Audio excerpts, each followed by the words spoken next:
ምዕራፍ 14 በዚያ ዘመን የአራተኛው ክፍል ገዥ ሄሮድስ የኢየሱስን ዝና ሰማ። ለሎሌዎቹም ይህ መጥምቁ ዮሐንስ ነው፣ እርሱ ከሙታን ተነስቷል፣ ስለዚህም ኃይል በርሱ ይደረጋል አለ። ሄሮድስ በወንድሙ በፊልጶስ ሚስት በሄሮድያዳ ምክንያት ዮሐንስን አስይዞ አሳስሮት በወህኒ አኑሮት ነበርና ዮሐንስ እርሷ ላንተ ትሆን ዘንድ አልተፈቀደም ይለው ነበርና፣ ሊገድለውም ወዶ ሳለ ሕዝቡ እንደ ነቢይ ስላዩት ፈራቸው። ነገር ግን ሄሮድስ የተወለደበት ቀን በሆነ ጊዜ የሄሮድያዳ ልጅ በመካከላቸው ዘፈነች፣ ሄሮድስንም ደስ አሰኘችው። ስለዚህም የምትለምነውን ሁሉ እንዲሰጣት በመሐላ ተስፋ አደረገላት። እርሷም በእናቷ ተመክራ የመጥምቁን የዮሐንስን ራስ በዚህ በወጭት ስጠኝ አለችው። ንጉሡም አዘነ። ነገር ግን ስለ መሐላው ከእርሱም ጋር ተቀምጠው ስላሉት ሰዎች እንዲሰጧት አዘዘ። ልኮም የዮሐንስን ራስ በወህኒ አስቆረጠው። ራሱንም በወጭት አምጥተው ለብላቴናይቱ ሰጧት፣ ወደ እናቷም ወሰደችው። ደቀ መዛሙርቱም ቀርበው በድኑን ወሰዱና ቀበሩት። መጥተውም ለኢየሱስ አወሩለት። ኢየሱስም በሰማ ጊዜ ከዚያ ብቻውን ወደ ምድረ በዳ በታንኳ ፈቀቅ አለ። ሕዝቡም ሰምተው ከከተማዎቹ በእግር ተከተሉት። ወጥቶም ብዙ ሕዝብ አየና አዘነላቸው፣ ድውዮቻቸውንም ፈወሰ።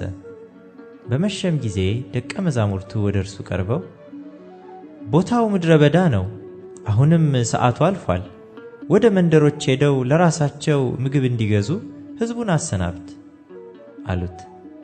ኢየሱስም እናንተ የሚበሉትን ስጧቸው እንጂ ሊሄዱ አያስፈልግም አላቸው።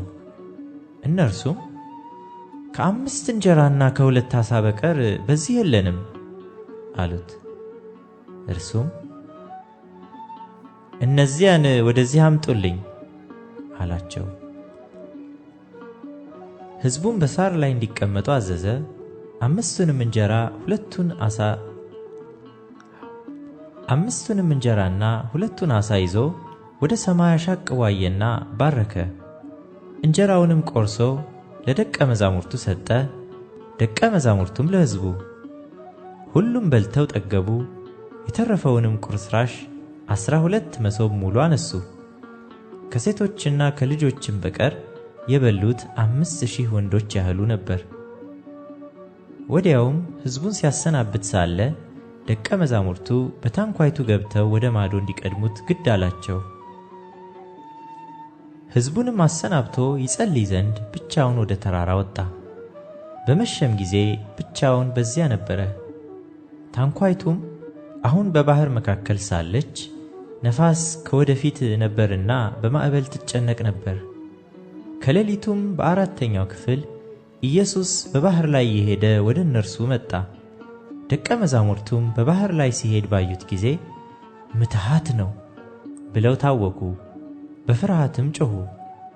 ወዲያውም ኢየሱስ ተናገራቸውና አይዟችሁ፣ እኔ ነኝ፣ አትፍሩ አላቸው። ጴጥሮስም መልሶ ጌታ ሆይ፣ አንተስ ከሆንህ በውሃው ላይ ወደ አንተ እንድመጣ አዘዘኝ አለው። እርሱም ና አለው። ጴጥሮስም ከታንኳይቱ ወርዶ ወደ ኢየሱስ ሊደርስ በውሃው ላይ ሄደ። ነገር ግን የነፋሱን ኃይል አይቶ ፈራ። ሊሰጥምም በጀመረ ጊዜ ጌታ ሆይ አድነኝ ብሎ ጮኸ። ወዲያውም ኢየሱስ እጁን ዘርግቶ ያዘውና አንተ እምነት የጎደለህ ስለምን ተጠራጠርህ አለው። ወደ ታንኳይቱም በወጡ ጊዜ ነፋሱ ተወ። በታንኳይቱም የነበሩት በእውነት የእግዚአብሔር ልጅ ነህ ብለው ሰገዱለት። ተሻግረውም ወደ ጌንሴሬጥ ምድር መጡ። የዚያ ቦታ ሰዎችም ባወቁት ጊዜ በዙሪያው ወዳለው አገር ሁሉ ላኩ። ሕመምተኞችንም ሁሉ ወደ እርሱ አመጡ። የልብሱንም ጫፍ ብቻ ሊዳስሱ ይለምኑት ነበር። የዳሰሱትም ሁሉ ዳኑ።